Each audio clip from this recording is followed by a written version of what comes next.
oración. Señor, en el nombre de Jesús,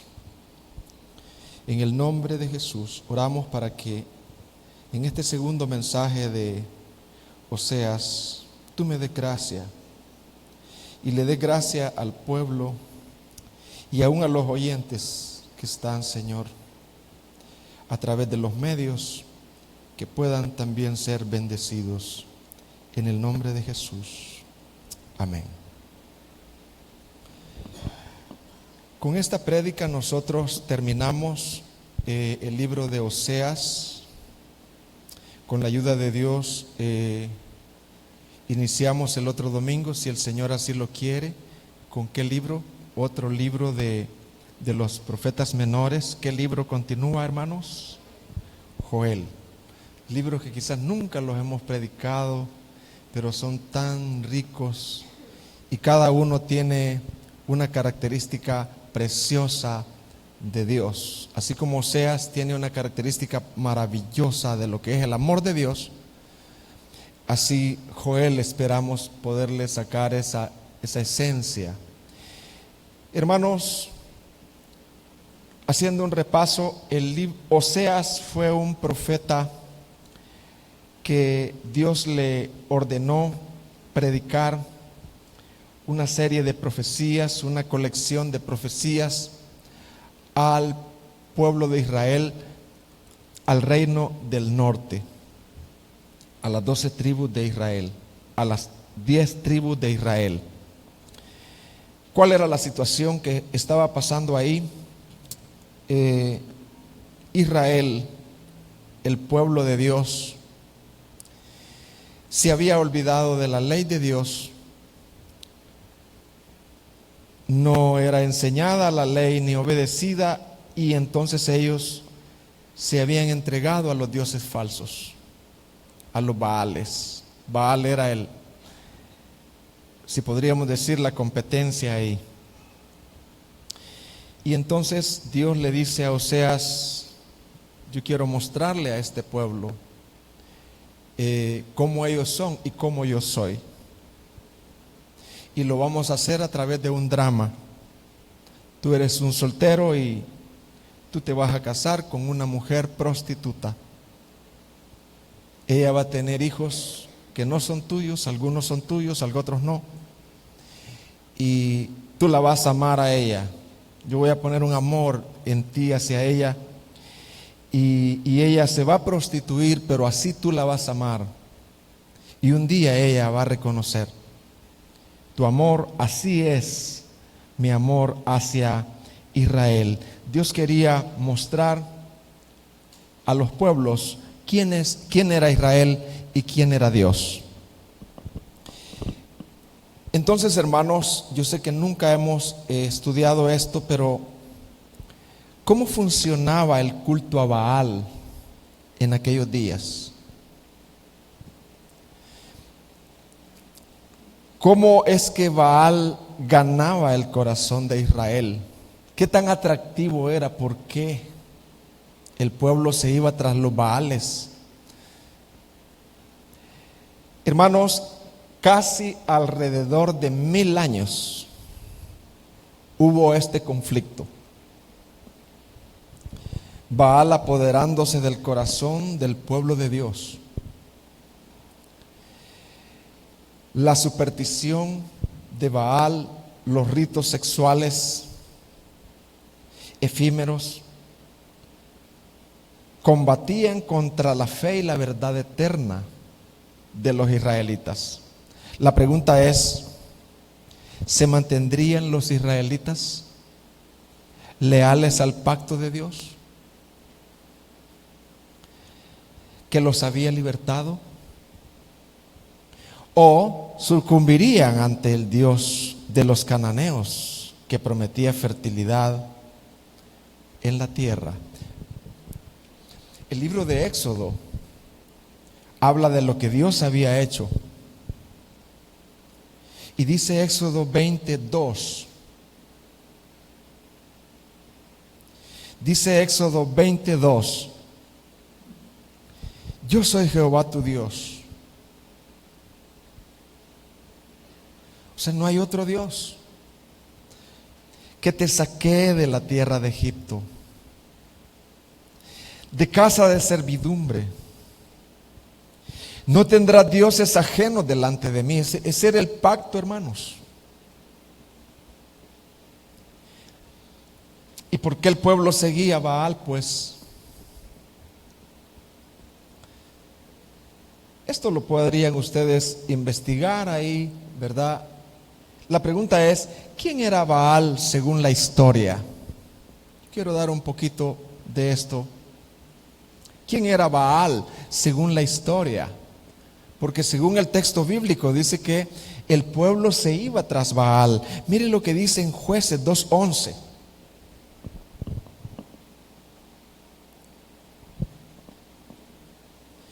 Dice Jueces 2:11.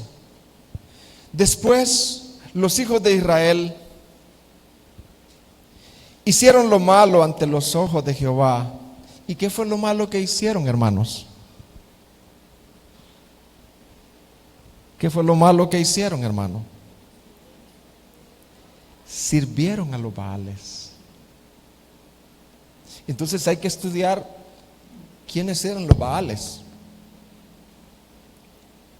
Porque en ese tiempo los Baales no solamente eran una estatua, sino era un espíritu que había detrás de eso, un espíritu de seducción, un espíritu de fornicación, un espíritu de adulterio que invitaba al pueblo a la infidelidad, a ser infieles a Dios. Entonces hay que estudiarlos, porque hay Baales hoy también.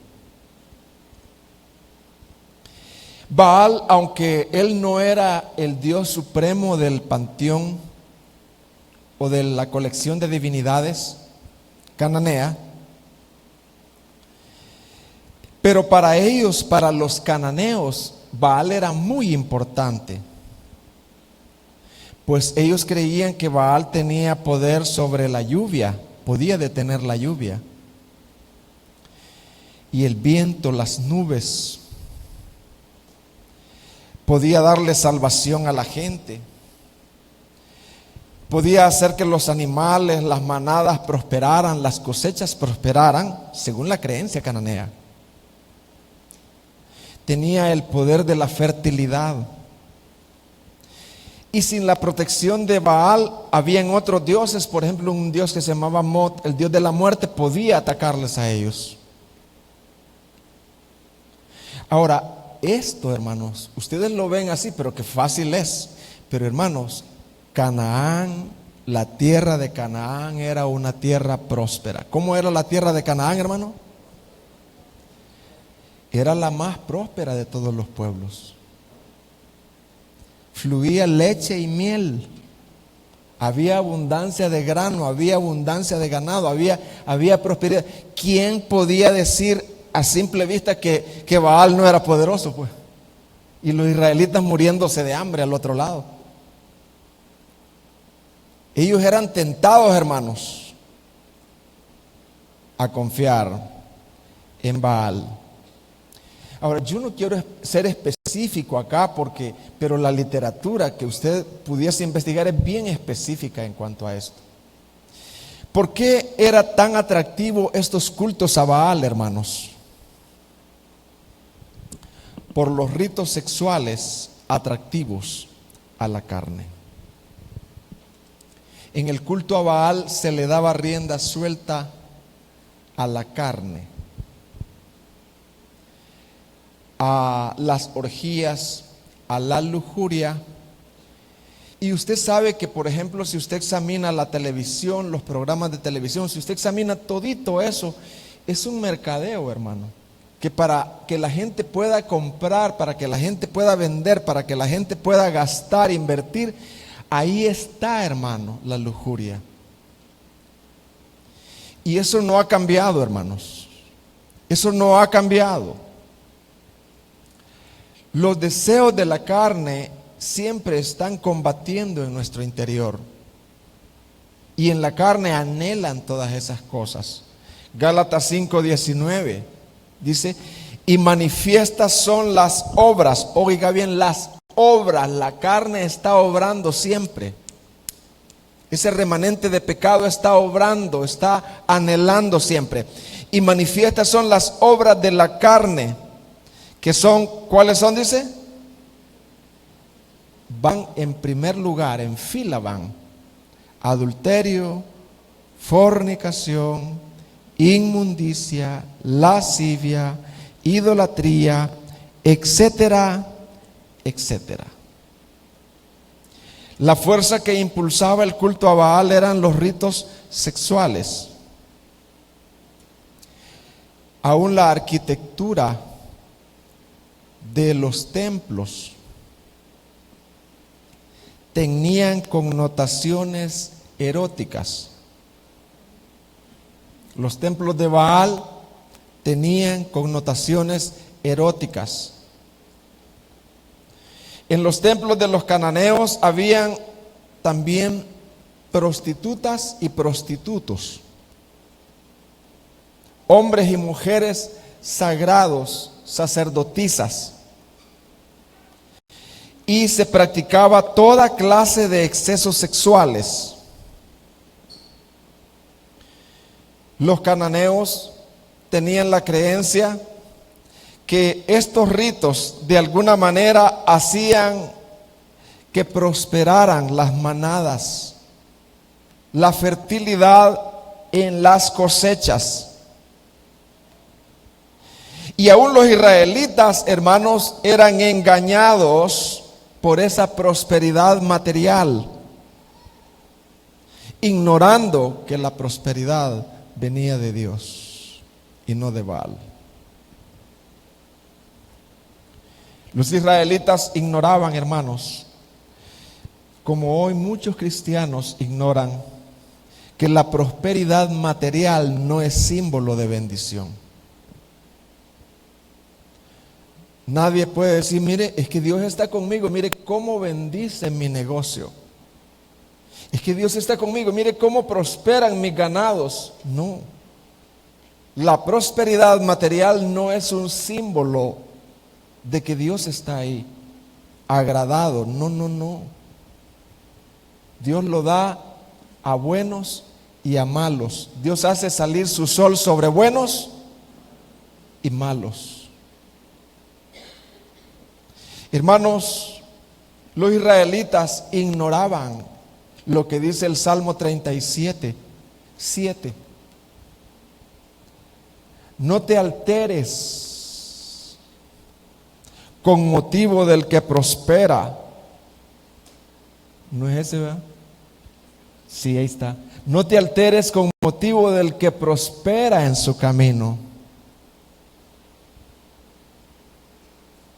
por el hombre que hace maldades. Dios muchas veces prospera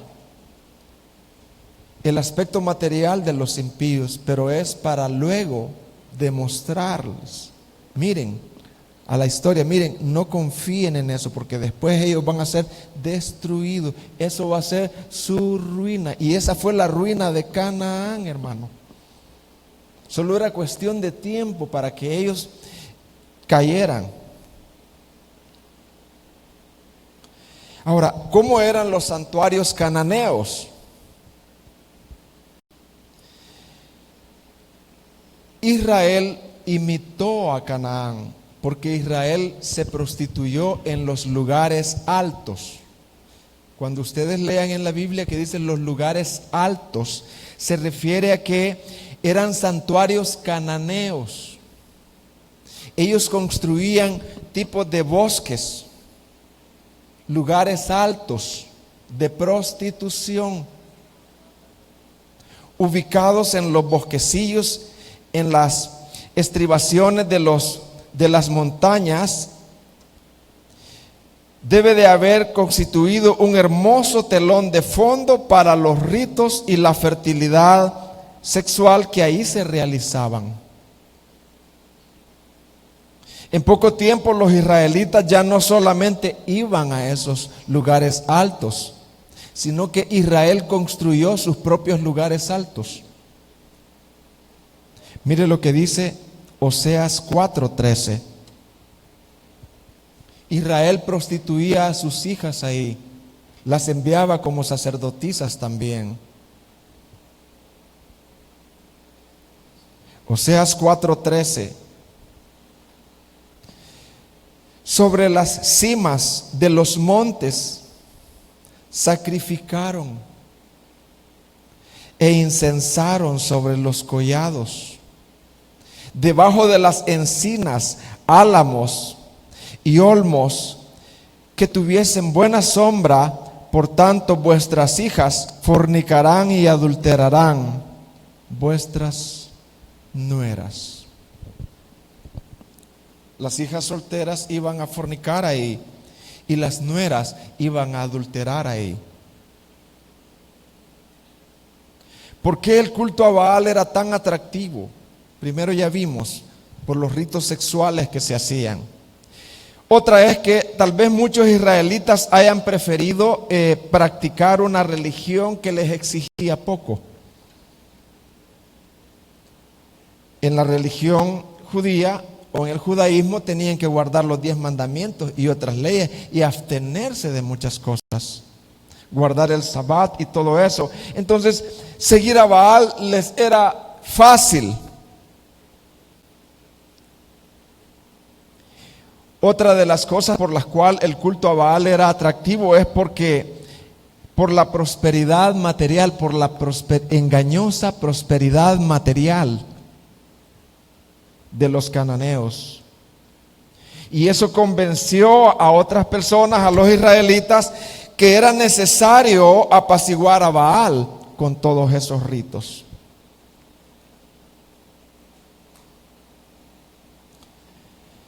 Hermanos, pero es que Israel sabía la ley del Señor. Israel sabía. ¿Qué pasó pues? ¿Por qué Israel cayó y su corazón fue presa de los Baales? ¿Qué estaba pasando en el corazón de los niños de los israelitas, hermanos?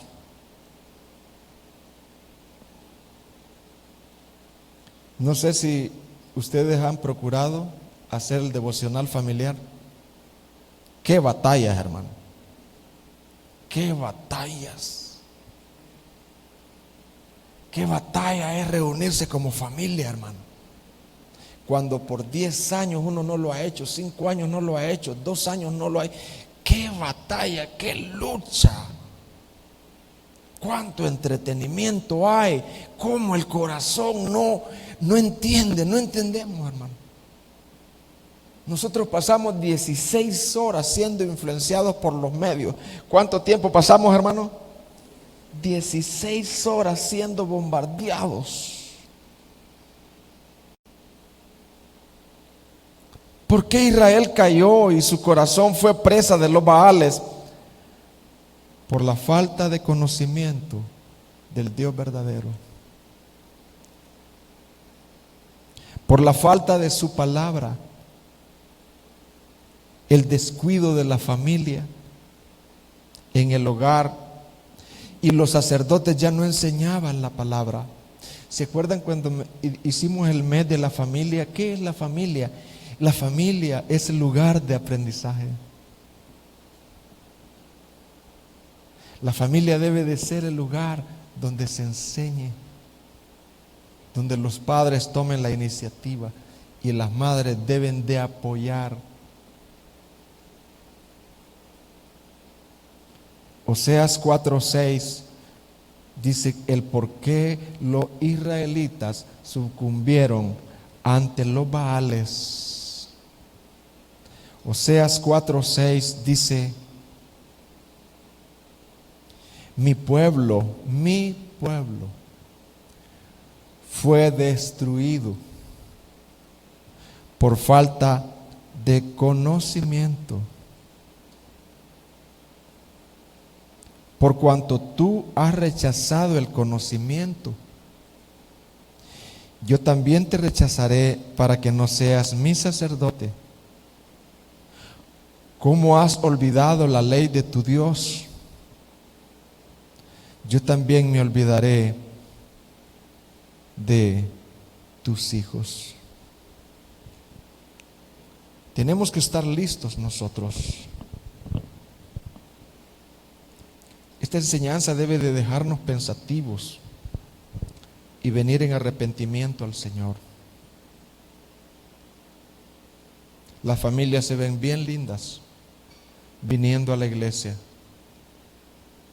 pero ¿qué hacen por las noches las familias?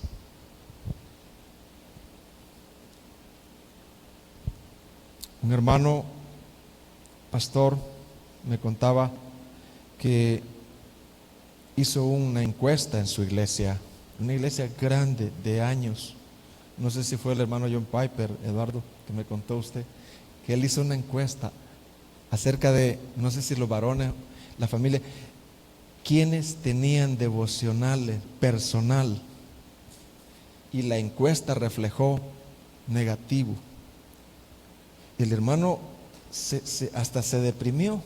O sea, ¿qué estaba pasando? ¿Dónde estaba la palabra que por años había estado enseñando? El hermano hasta renunciar quería.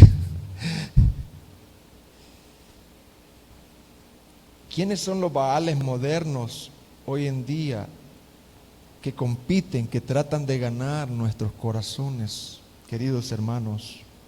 ¿Quiénes son los baales de hoy en día? Es todo aquello que está en nuestro corazón, todo aquello que está en nuestro corazón que toma el lugar de Dios.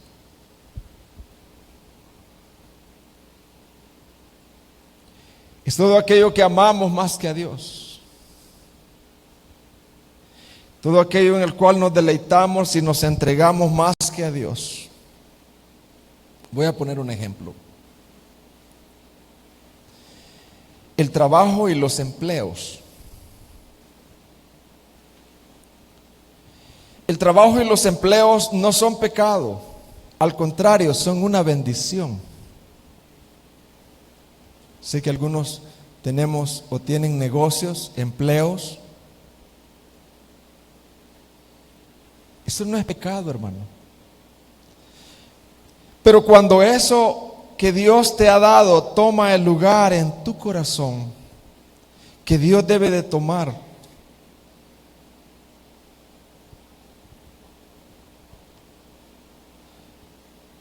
cuando no usamos lo que Dios nos da para servirle a Él, sino para ti, eso es un Baal.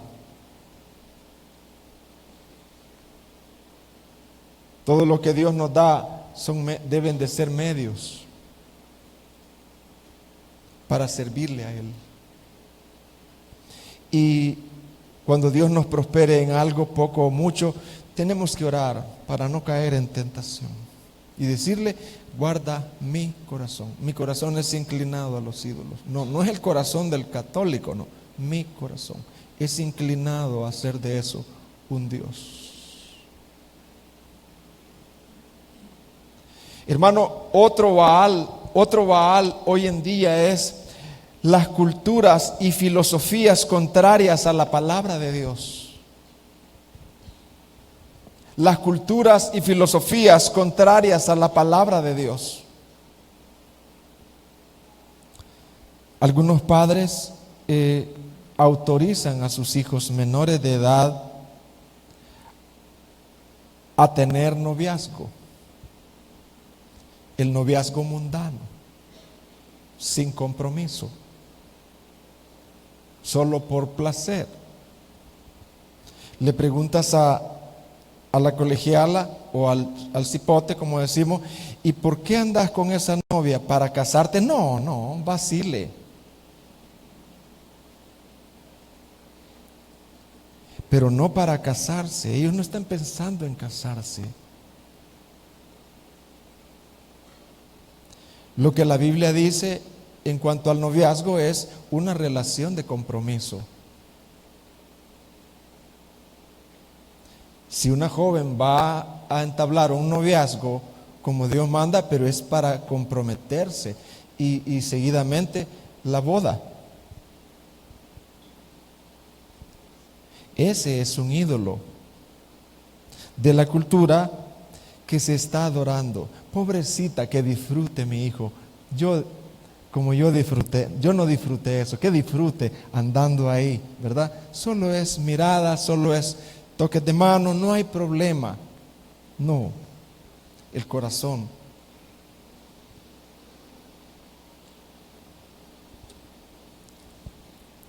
Otro Baal puede ser el uso del tiempo, hermanos.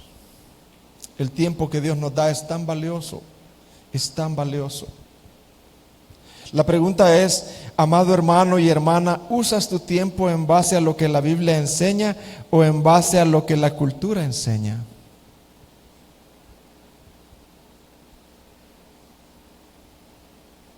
Hermano, es que el recrearse no es malo, pero todo tiene su tiempo.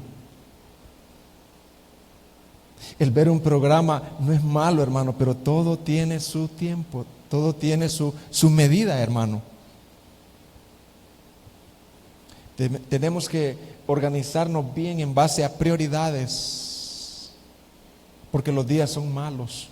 Efesios 5:16 dice, mirad pues con diligencia, cómo andéis, no como necios, sino como sabios, aprovechando bien el tiempo, porque los días son malos. Tu primer tiempo en la mañana es para el Señor.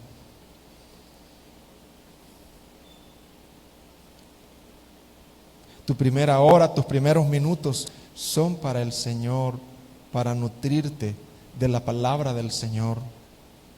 Vivimos en una tierra de Canaán, peor, porque hay ídolos hoy aumentados que quieren atrapar nuestro corazón. Y es necesario que la palabra de Dios, como dice Deuteronomio 6, more en abundancia en nosotros, para que la palabra nos defienda, nos enseñe, nos guarde de la tentación.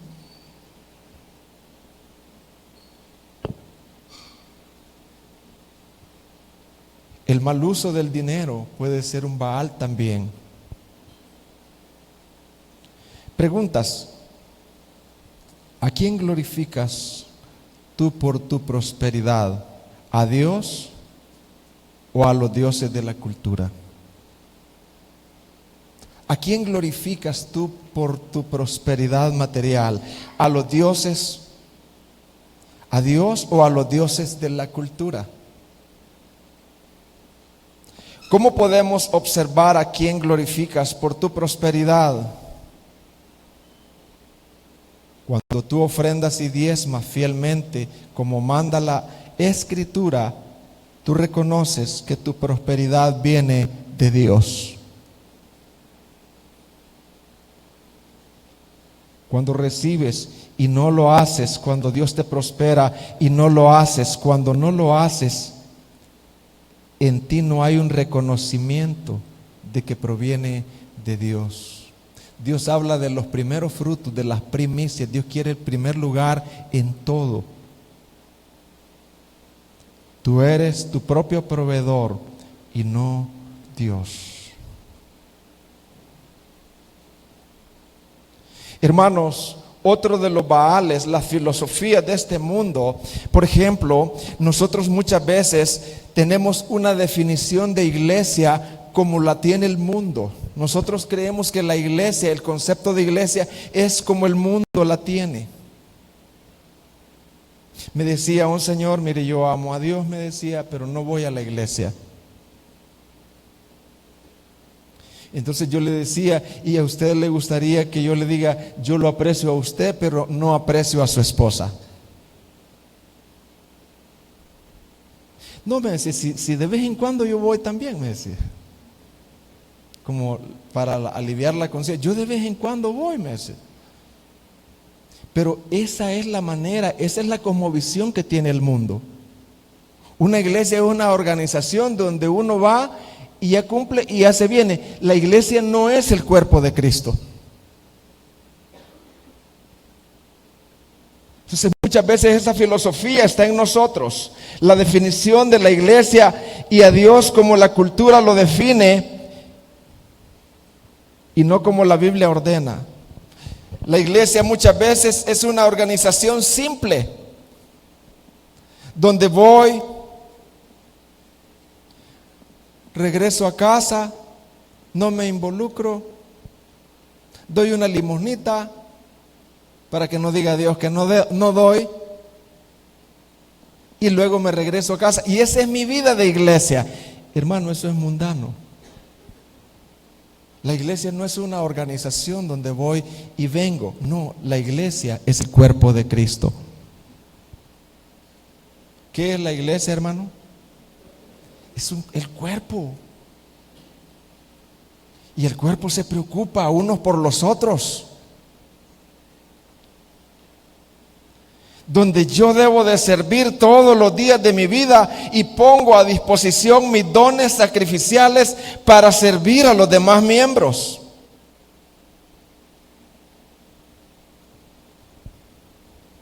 La iglesia es un cuerpo. Si tú eres de los que vienes y vas y vienes, ese es tu Baal. Tú tienes una filosofía, un concepto de la iglesia así. Ora al Señor. Hoy es un buen día, pero no. Yo no quiero seguir así.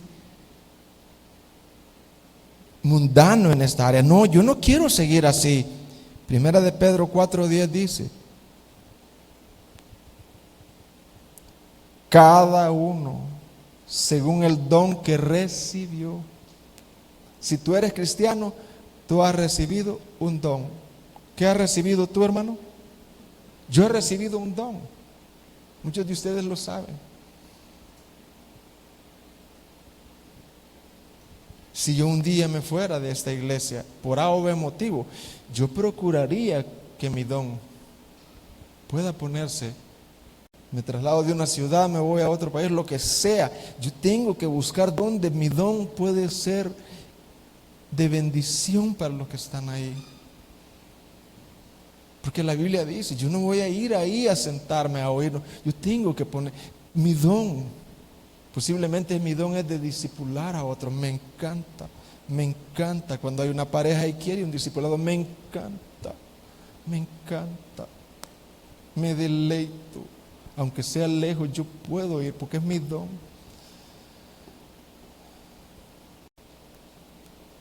Pero yo no voy a estar ahí sentado, hermano.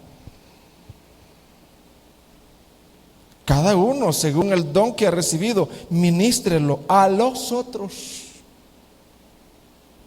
como buenos administradores de la multiforme gracia de Dios. Tenemos que pedirle al Señor que desarraigue todos esos baales. Hermano, puedes servir en esta área, que no me queda tiempo, hermano. Y la próxima, hermano, puede servir en este. No tengo tiempo. Sí, pero ¿cómo es la cosa, pues? Y que no debe de haber una diligencia, en lo que requiere diligencia, no perezosos, sino prestos para servir al Señor.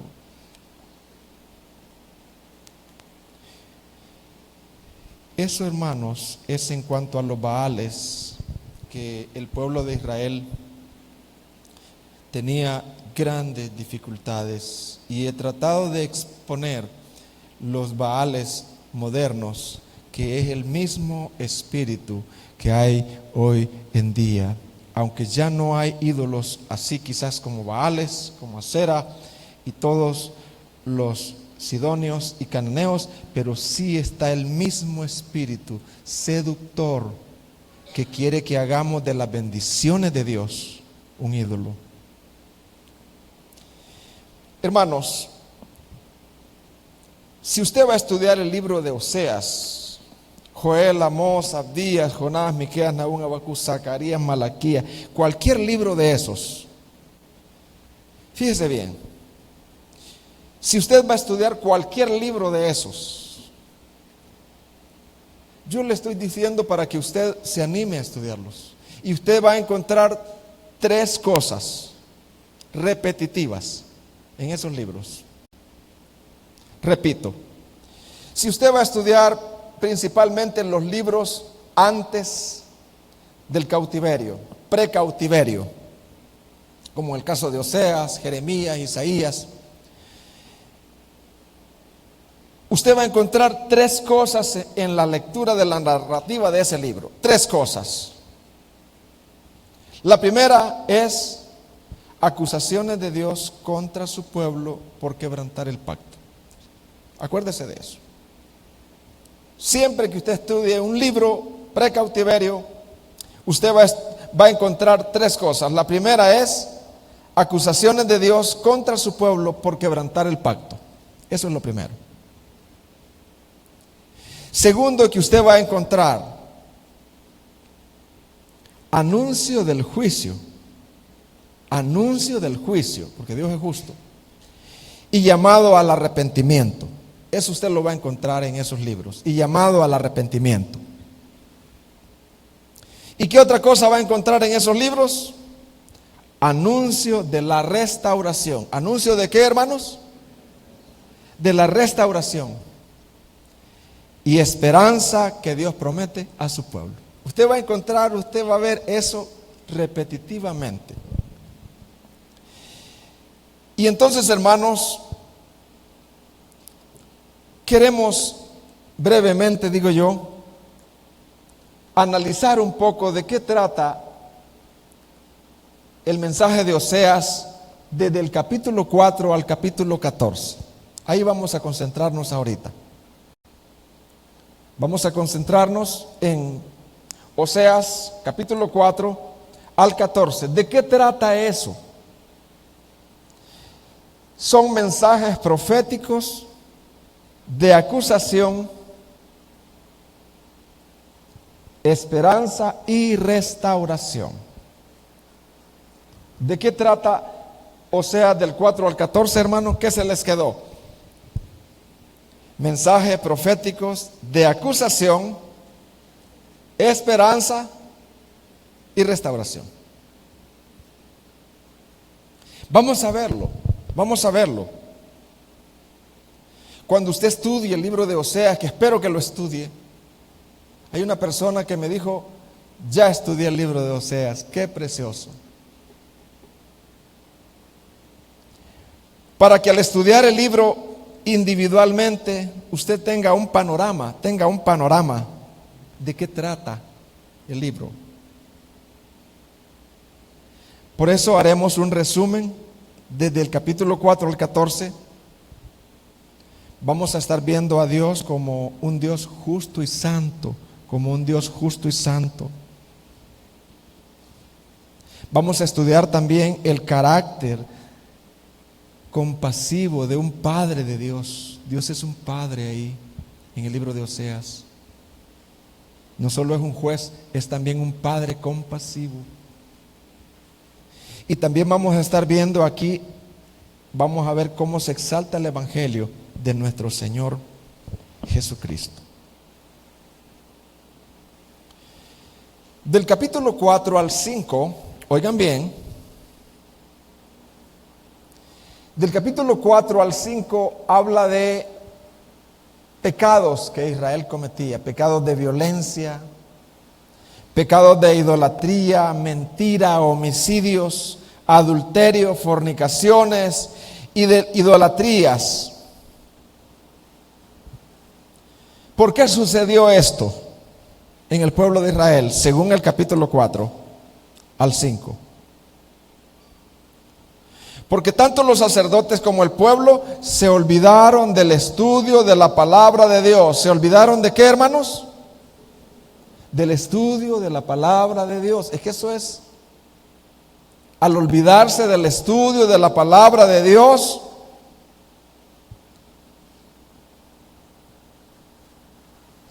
porque la palabra de Dios es la que muestra a Cristo, hermanos, como la única satisfacción. La palabra de Dios es la única que santifica, hermanos. Entonces, cuando la palabra de Dios ha sido olvidada, el pueblo buscaba satisfacción en otras cosas.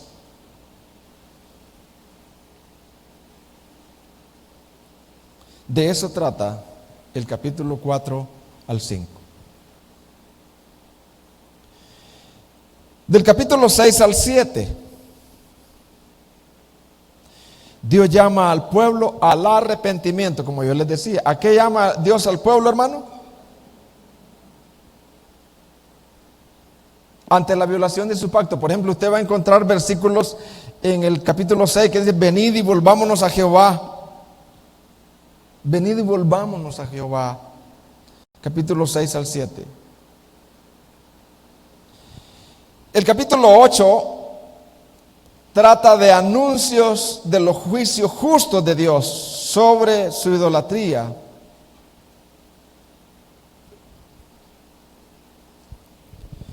Del capítulo 9 al 10, Dios anuncia castigo ante la persistente infidelidad y pecaminosidad de Israel y les promete que los va a llevar a Siria. Y luego un llamado al arrepentimiento. Ahora bien, aunque Dios les anuncia juicio y que los va a llevar a Asiria, y aun cuando que va a morir el rey, ¿qué hizo Dios? Aunque les anuncia el juicio, exilio, la misma muerte del rey, una vez más, incomprensiblemente les promete perdón. ¿Qué les promete Dios, hermanos? Perdón. Les promete restauración. Y promete amar a una nación idólatra.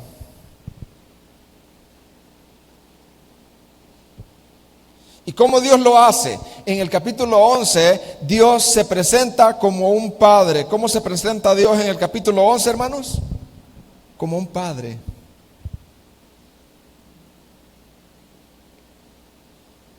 Que por amor va a disciplinarles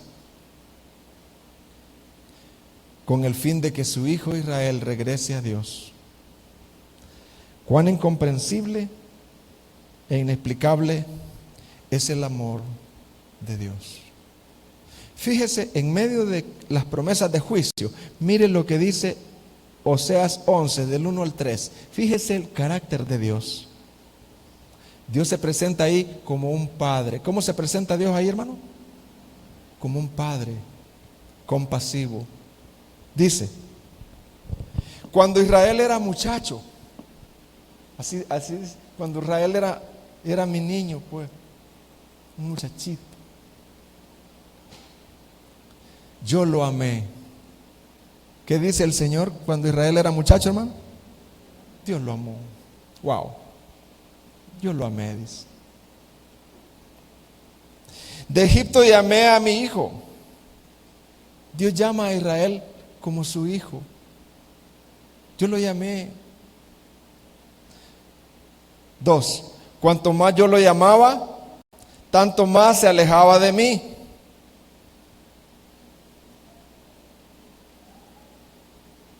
A los Baales sacrificaban. Se fue tras los Baales, habiéndole Dios sacado.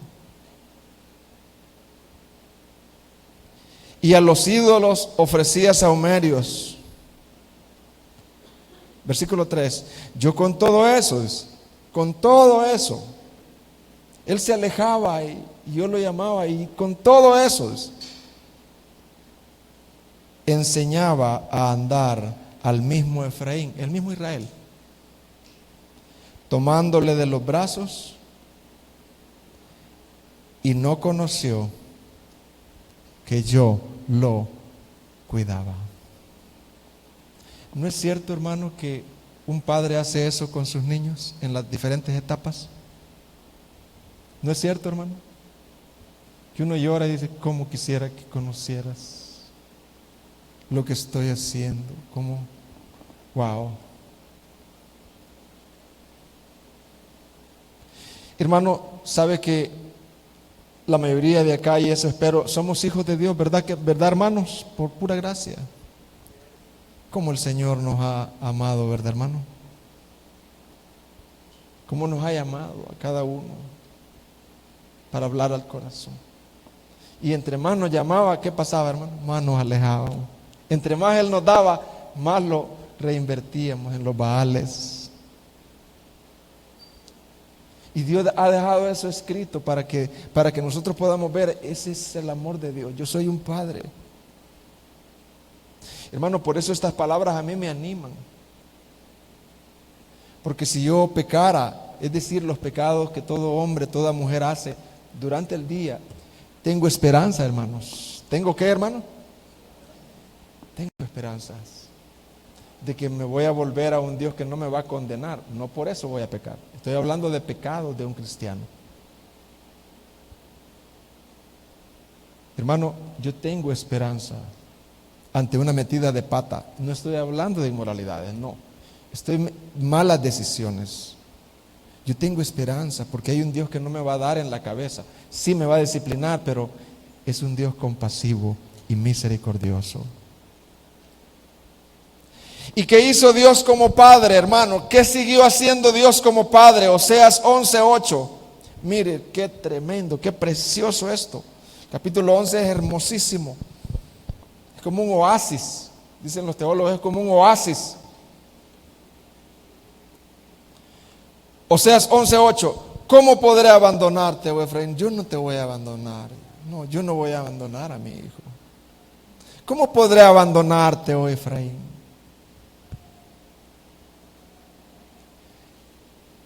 Pregunta, ¿te entregaré yo, Israel? ¿Cómo podré yo hacerte como Adma, así como a Sodoma, pues? Y ponerte como a Zeboín. ¿Cómo podré yo hacerte eso, Israel? Mi corazón se conmueve dentro de mí. Si su hijo estuviera en un desierto muriéndose de sed y de hambre y usted tiene un carro con agua, ¿qué haría, hermano? Wow. ¿Cómo podré? Mi corazón se conmueve dentro de mí. Se inflama toda mi compasión. ¿Se inflama qué, dice, hermano? Toda mi compasión. 9.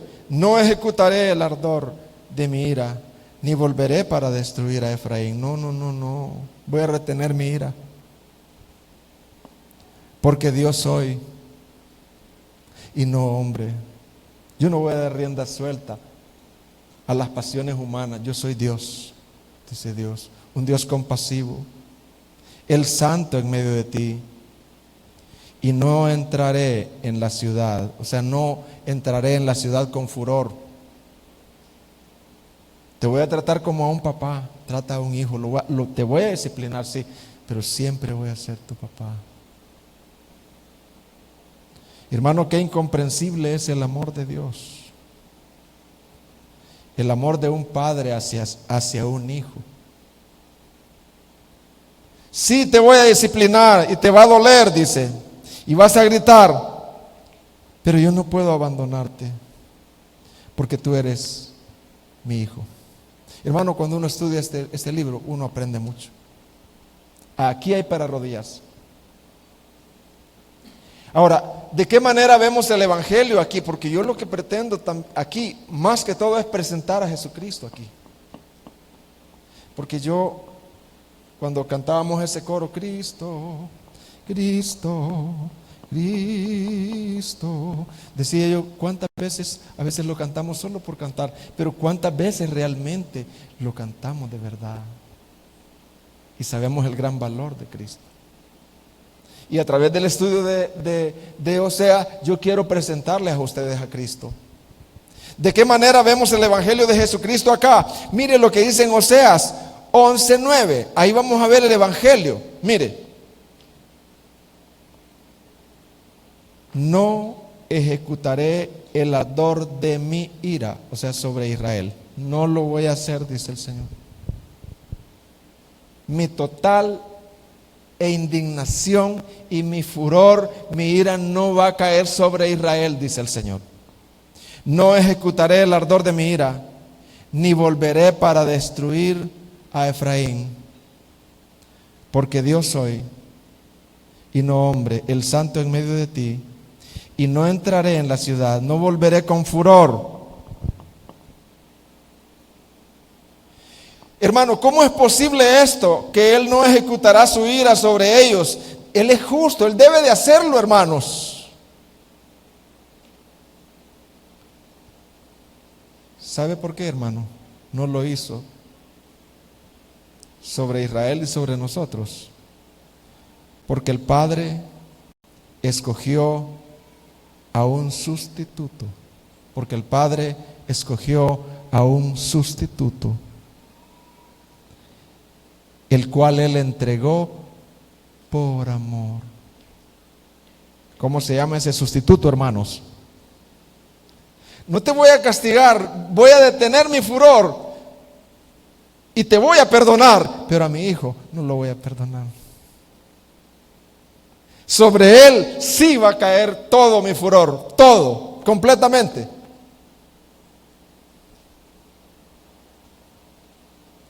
Porque el Padre escogió un sustituto, al cual le entregó por amor. ¿Y dónde lo hizo? En la cruz del Calvario. Fue en esa cruz donde la ira de Dios, sí, ahí le entró, ahí derramó su ira sobre su hijo, viéndolo como si viera a un pecador, tratándolo como si tratara a un pecador, con furor, hermanos. ¿Pero por qué? Por amor y compasión a ti y a mí. Él derrama su ira sobre su Hijo para derramar su compasión eterna sobre nosotros.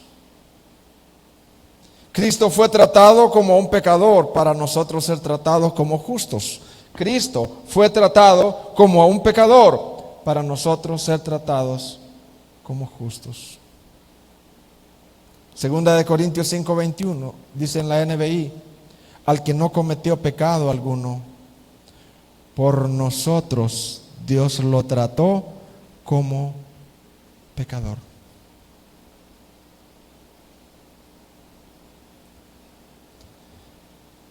Del capítulo 12 al 14, ¿de qué trata? Ahí vemos al Dios que ama. ¿Al Dios que qué, hermano? Al Dios que ama. Ahí se hace una síntesis de todos los mensajes anteriores. Ahí Dios llama al arrepentimiento formal a Israel por sus idolatrías y por sus pecados sociales contra el prójimo. Una vez más les advierte el juicio inminente que viene de parte de los asirios, pero una vez más les muestra su incomprensible amor por medio de darles promesas de restauración. A pesar de estar a punto del exilio, Dios les dice una cosa en el capítulo 14. Fíjese, a punto del exilio. ¿A punto de qué, hermano? A punto de que los asirios vinieran. Él les dice una cosa. Oseas 14:4. Mire qué terrible esto. Yo sanaré su rebelión. ¿Qué le dice, hermano? Yo sanaré su rebelión, su apostasía, dice en otra versión.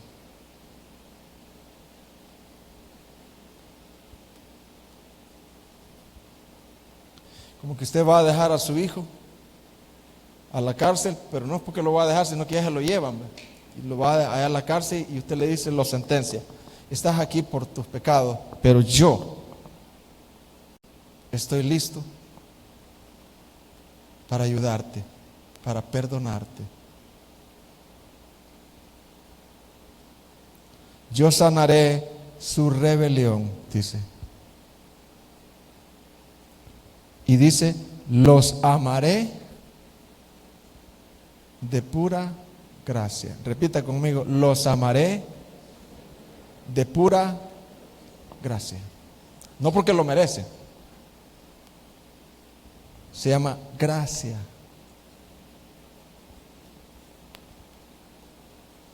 Porque mi ira se apartó de ellos. Te voy a disciplinar, pero no te voy a tratar con ira. ¿De qué manera vemos el evangelio ahí, hermanos?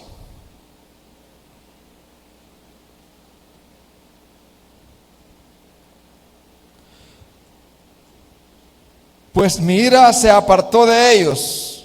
La gran pregunta es, ¿cuándo Dios hizo eso?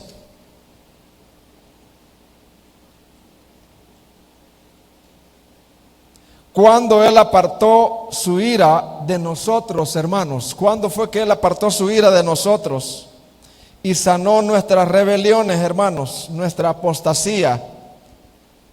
Apostatar es rebelarse en contra de Dios, divorciarse de Dios, no querer nada con Dios. Ese corazón duro ahí que odia a Dios.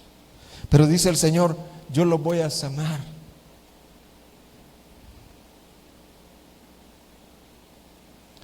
En Isaías a la enfermedad se le llama, en Isaías cuando habla de sanar la enfermedad, está a la enfermedad en Isaías.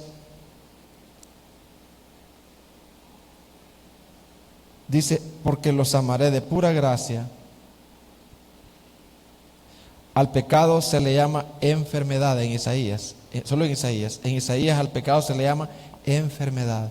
Y dice el Señor, yo voy a sanar esa enfermedad. ¿Y cómo lo voy a hacer?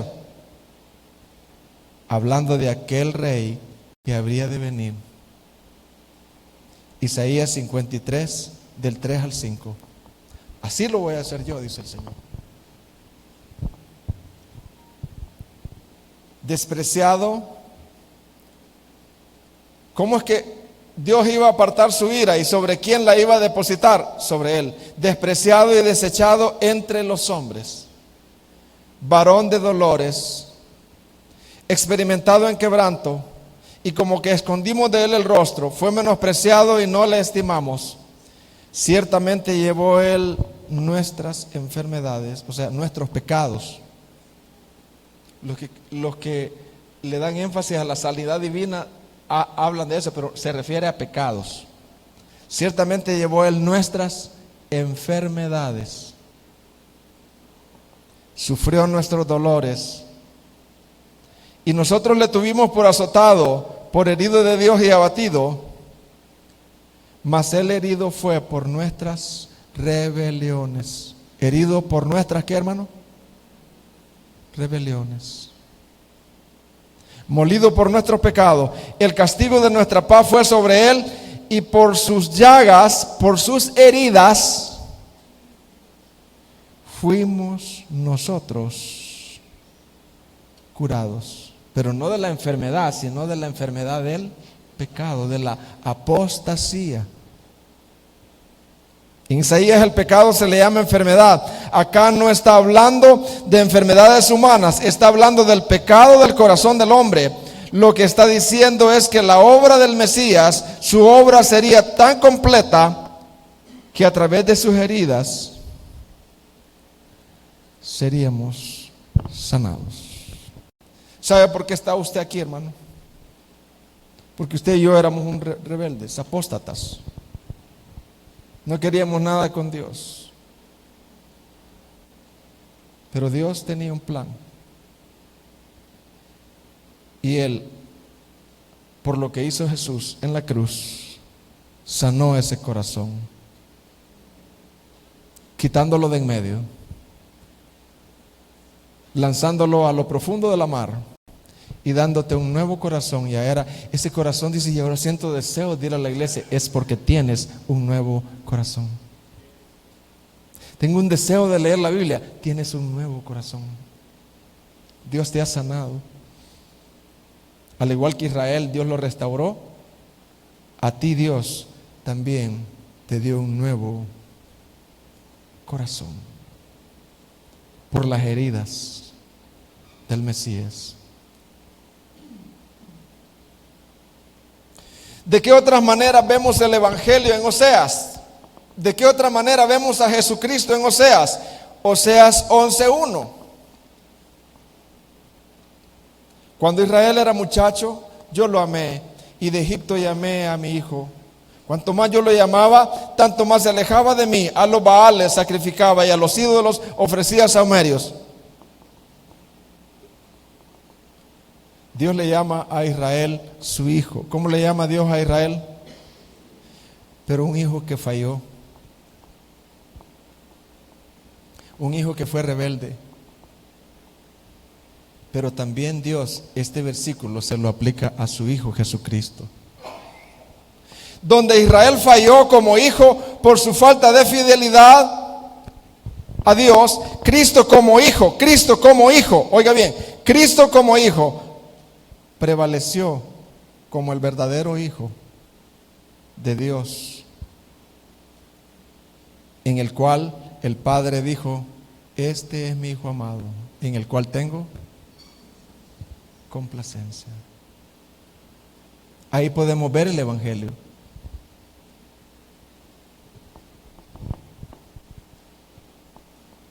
Cristo no solo pagó en la cruz por nuestros pecados. Cristo no solo pagó en la cruz por nuestros pecados de constante prostitución espiritual, sino que también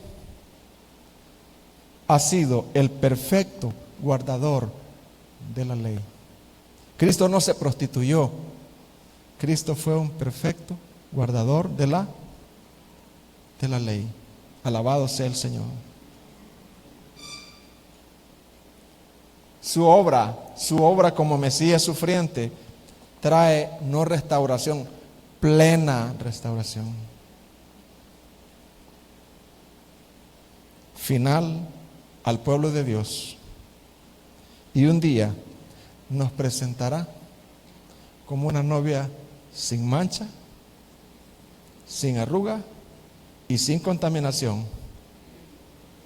Y nosotros diremos: fue Él.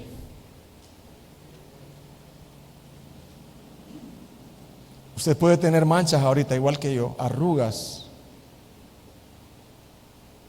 Pero Él está haciendo, ya hizo la obra. Y continúa esa obra. Filipenses 1:6. Hasta perfeccionarla. Y no hacer una restauración, sino una plena restauración.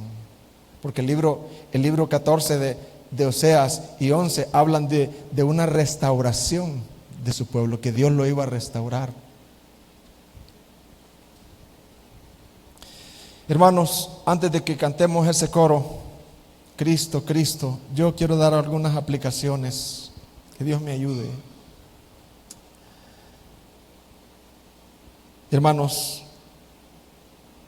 ¿qué vamos a hacer con estas prédicas del libro de Oseas? Que yo,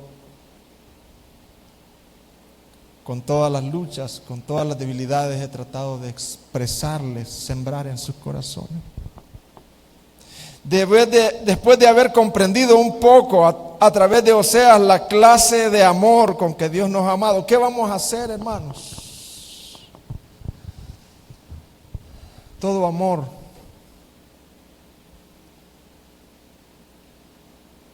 amor necesita una correspondencia. Hermanos, ante un hecho así, ante un Dios que ama así, ¿cuál debe de ser nuestra respuesta?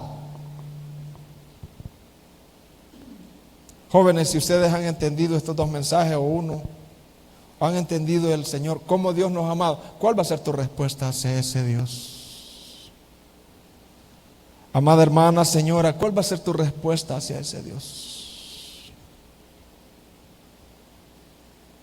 Él es digno de nuestra correspondencia. Él es digno de qué, hermano?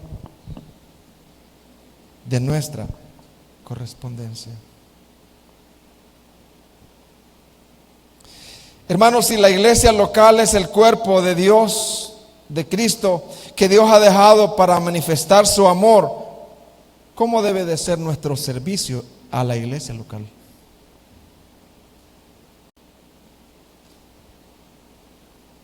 Hermano, cuando tú tomas un tiempo para servir a la iglesia local, tú no estás sirviendo a un local ni a un grupo de hermanos. Estás sirviendo a Dios.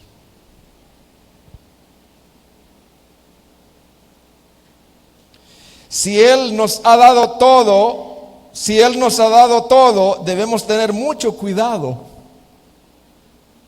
en el uso de nuestro dinero, en el uso de nuestro tiempo, en el uso de nuestras prioridades. Él se merece el primer lugar.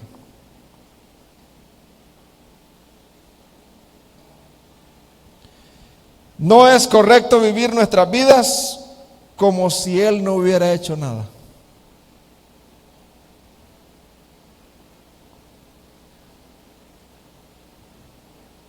¿Qué clase de amor debemos tener como hijo de ese Dios de amor? ¿Qué clase de amor debemos de tener como hijos de Dios hacia las ovejas perdidas que todavía no han venido aquí?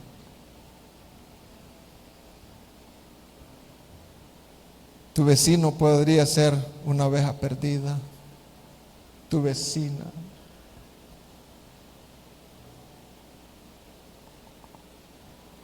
¿Qué haces tú cuando alguien, tu vecino, te dice, se me murió un familiar?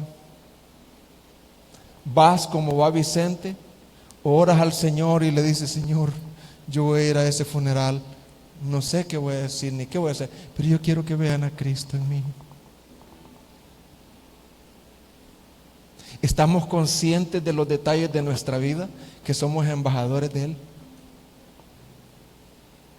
Vamos al partido, vamos a jugar, vamos a estar ahí, pero estamos conscientes que de alguna manera ahí somos embajadores.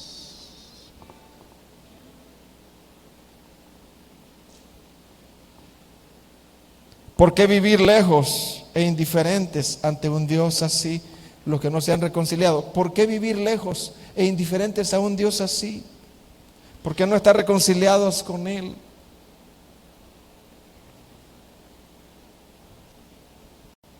Había un hermano que tenía un ministerio, pero necesitaba mucha ayuda él, porque él era varón, y él con otro varón desempeñaban el ministerio. Era un ministerio de rehabilitación de alcohólicos y drogadictos. Y de repente, pues, como también venían hombres y venían mujeres a ser rehabilitados, y no hallaban qué hacerlo, hermano. Y Dios les puso una compasión de aceptar a las mujeres para rehabilitar las prostitutas, drogadictas. Y con el tiempo Dios rehabilitó a una prostituta. Y el líder del ministerio se casó con ella. Ahora ellos desempeñan ese ministerio juntos.